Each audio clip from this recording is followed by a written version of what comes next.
उत्तर प्रदेश की धरती से एक बार फिर विकास का बिगुल बजा है। उन्नाव से उठी आवाज सिर्फ 101 परियोजनाओं की नहीं, बल्कि उस नए उत्तर प्रदेश की है जो खेतों से फैक्ट्री तक, गांव से ग्लोबल निवेश तक और आस्था से आधुनिकता तक एक साथ दौड़ रही है। एक तरफ मुख्यमंत्री योगी आदित्यनाथ 570 करोड़ से ज्यादा की परियोजनाओं की सौगात दे रहे हैं, दूसरी तरफ किसानों के लिए प्राकृतिक खेती का नया मॉडल तैयार हो रहा है।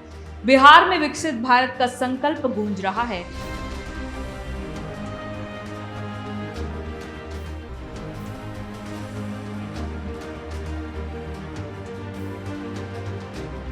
और हरियाणा में गुरु अर्जन देव जी के शहीदी दिवस पर सेवा और बलिदान की परंपरा को नमन किया जा रहा है।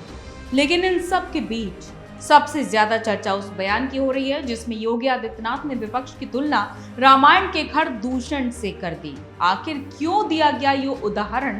क्यों बार बार माफिया और सुशासन की चर्चा हो रही है? और क्यों उन्नाव को भविष्य का नया ग्रोथ इंजन बताया जा रहा है? आइए शुरू करते हैं ये विशेष रिपोर्ट।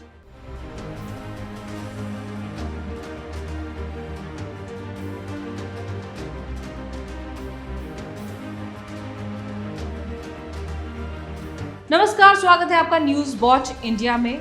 मैं हूं आपके साथ अंजलि राजावत। आज हम बात करेंगे उस बदलते भारत की जहां विकास केवल आंकड़ों तक सीमित नहीं है, बल्कि गांव, किसान, युवा, उद्योग, आस्था और विरासत तक पहुंच रहा है। उत्तर प्रदेश के उन्नाव से लेकर कानपुर, बिहार और हरियाणा तक हुए बड़े कार्यक्रमों ने एक बार फिर ये संकेत दिया है कि देश के कई बड़े राज्यों में विकास और जन कल्याण को लेकर नई सोच के साथ काम किया जा रहा है।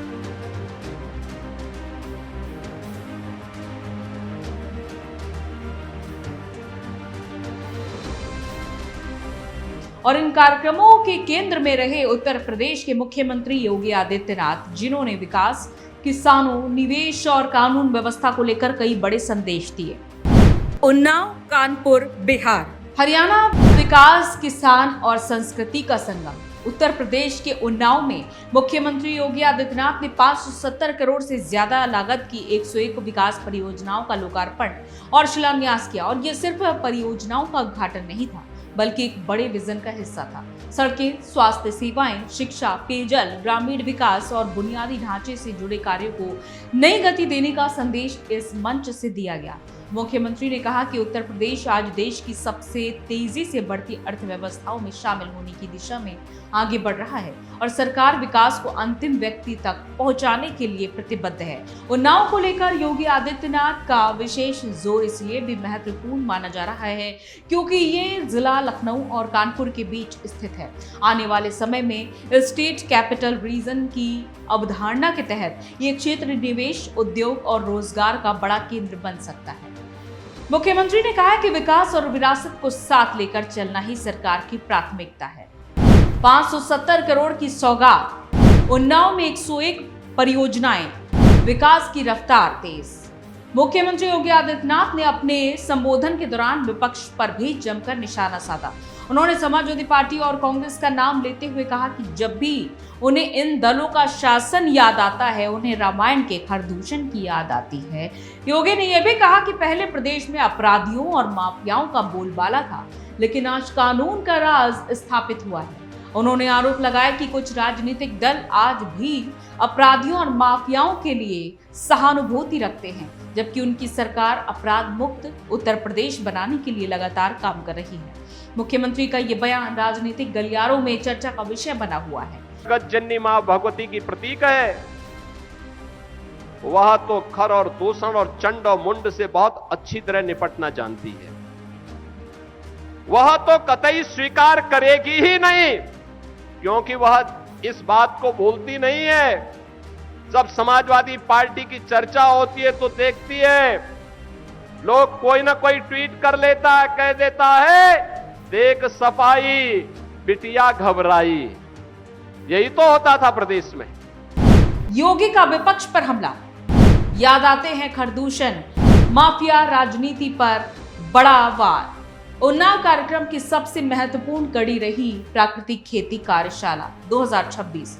योगी सरकार लंबे समय से किसानों की आय बढ़ाने और खेती की लागत कम करने के लिए प्राकृतिक कृषि को बढ़ावा दे रही है। मुख्यमंत्री ने कहा कि प्राकृतिक खेती केवल खेती का तरीका नहीं है, बल्कि पर्यावरण संरक्षण और किसान समृद्धि का माध्यम है। उन्होंने ये भी कहा कि रासायनिक उर्वरकों पर अत्यधिक निर्भरता से मिट्टी की गुणवत्ता प्रभावित हुई है और इसीलिए अब समय आ गया है कि किसान प्राकृतिक खेती की ओर बढ़ें और टिकाऊ कृषि मॉडल को अपनाएं। कार्यक्रम में उत्कृष्ट कार्य करने वाले किसानों को सम्मानित भी किया गया। नेचुरल फार्मिंग 2026, किसान होंगे आत्मनिर्भर, कम लागत ज्यादा मुनाफा।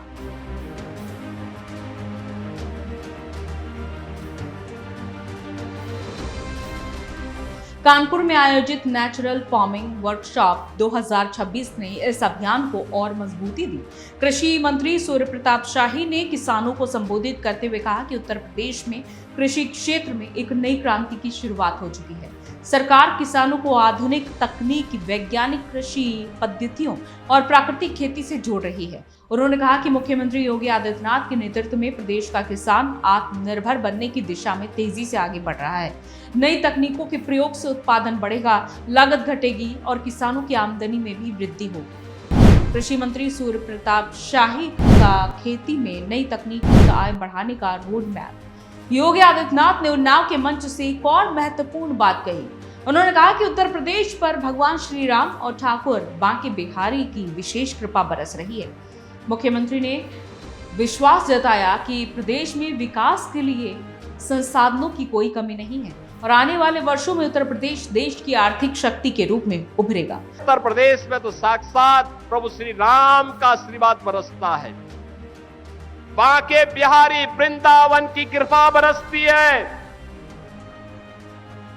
उत्तर प्रदेश पर तो बाबा विश्वनाथ की कृपा बरसती है और मां गंगा का आशीर्वाद भी हम पर बरसती है। उत्तर प्रदेश कैसे बदहाल हो सकता है? उन्होंने कहा कि निवेशक उत्तर प्रदेश पर भरोसा जता रहे हैं। एक्सप्रेसवे, एयरपोर्ट, डिफेंस कॉरिडोर, औद्योगिक कॉरिडोर और लॉजिस्टिक नेटवर्क जैसी परियोजनाएं प्रदेश की तस्वीर बदल रही है। श्री राम बांके बिहारी की कृपा, यूपी बनेगा ग्रोथ इंजन, निवेशकों की पहली पसंद। अब बात बिहार की। विकसित भारत संकल्प सम्मेलन में बिहार के मुख्यमंत्री सम्राट चौधरी शामिल हुए और इस दौरान विकसित भारत 2047 के लक्ष्य को लेकर विस्तार से चर्चा हुई। मुख्यमंत्री ने कहा कि बिहार तेजी से विकास की दिशा में आगे बढ़ रहा है और राज्य में बुनियादी ढांचे, निवेश, शिक्षा और रोजगार के क्षेत्र में बड़े बदलाव देखने को मिल रहे हैं। उन्होंने प्रधानमंत्री नरेंद्र मोदी के विकसित भारत विजन को आगे बढ़ाने की प्रतिबद्धता दोहराई और कहा कि बिहार देश के विकास में महत्वपूर्ण भूमिका निभाने के लिए तैयार है। तो साथियों, हमारा जो नेता है उसके लिए भारत फर्स्ट है, भारत की समृद्धि पहला है, कैसे भारत आगे बढ़े इसकी चिंता है। और मैं तो प्रत्येक 2 दिन 3 दिन पर उनका सलाह मेरे को मिलते रहता है। ये मेरे लिए भी गौरव का क्षण है। विकसित भारत संकल्प सम्मेलन, मुख्यमंत्री सम्राट चौधरी 2047 का विजन।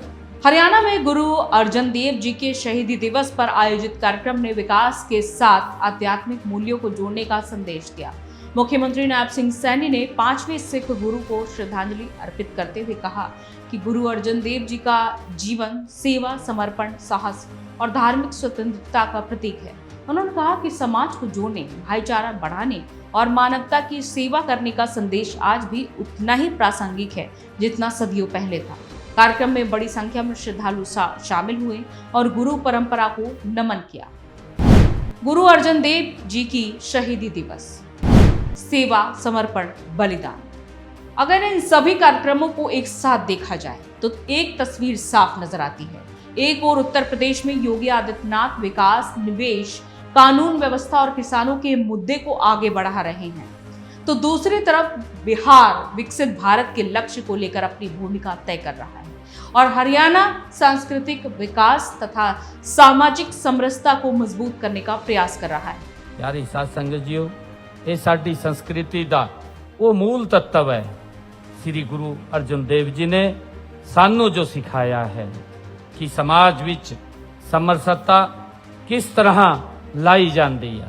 लेकिन इन सब के बीच सबसे अधिक चर्चा उत्तर प्रदेश मॉडल की हो रही है। योगी आदित्यनाथ लगातार विकास परियोजनाओं, निवेश सम्मेलनों, कानून व्यवस्था में सुधार और किसानों के हितों से जुड़े कार्यक्रमों के माध्यम से प्रदेश को नई पहचान देने का प्रयास कर रहे हैं। समर्थकों का यह मानना है कि यही कारण है कि आज उत्तर प्रदेश राष्ट्रीय राजनीति और विकास की बहस के केंद्र में दिखाई देता है।